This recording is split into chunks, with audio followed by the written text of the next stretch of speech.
Hi everyone, welcome to my channel వా అమృత. ఈరోజు మన రెసిపీ అయితే మజ్జిగ చారండి. చాలా ఈజీగా సింపుల్గా ఎలా చేసుకోవాలో చెప్తాను చూడండి.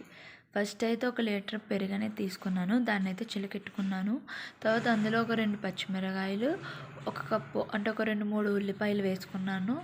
దాంట్లో లైట్గా కరివేపాకు, సాల్ట్ వేసుకొని మిక్స్ చేసుకుంటున్నాను.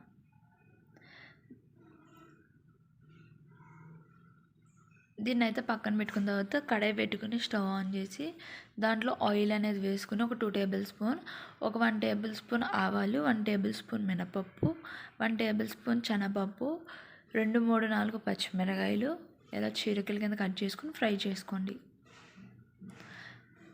కొద్దిగా అలా కలిపిన తర్వాత దాంట్లో కరివేపాకు ఒక 2-3 రబ్బలు, వెల్లుల్లిపాయలు ఒక 2-3, జీలకర్ర 1/2 టేబుల్ స్పూన్,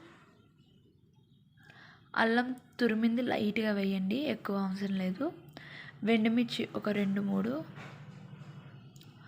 ఆనియన్స్ ఒక ఆనియన్ వేస్తే సరిపోద్ది చిన్నది, వేసి ఫ్రై చేద్దాం.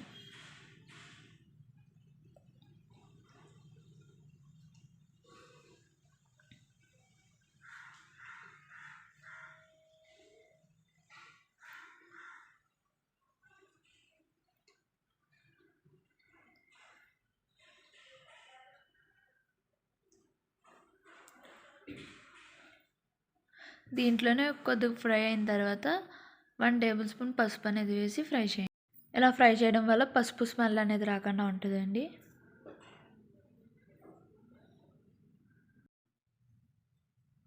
ఈ విధంగా ఫ్రై అయిన తర్వాత స్టవ్ ఆఫ్ చేసి దాన్ని అయితే చల్లారబెట్టుకోవాలి. తర్వాత మనం ముందుగా సైడ్కి పెట్టుకున్న మజ్జిగను అయితే వేసుకుని మిక్స్ చేసేయడమే. అంతేనండి, చాలా ఈజీగా అయితే చేసుకోవచ్చు. చూసారు కదా, లైట్గా దాని మీద కొత్తిమీరని చల్లుకోండి. ఎండాకాలంలో ఇలా చేసుకుని ఉంటే చాలా బాగుంటుంది, చలవ చేస్తుంది, చాలా మంచిది కూడాని. ఈ విధంగా ప్రిపేర్ చేసుకోండి. అంతేనండి, మా వీడియో కనుక మీకు నచ్చినట్టయితే లైక్ చేయండి, షేర్ చేయండి, కామెంట్ చేయండి, సబ్స్క్రైబ్ చేయండి. Thank you for watching this video.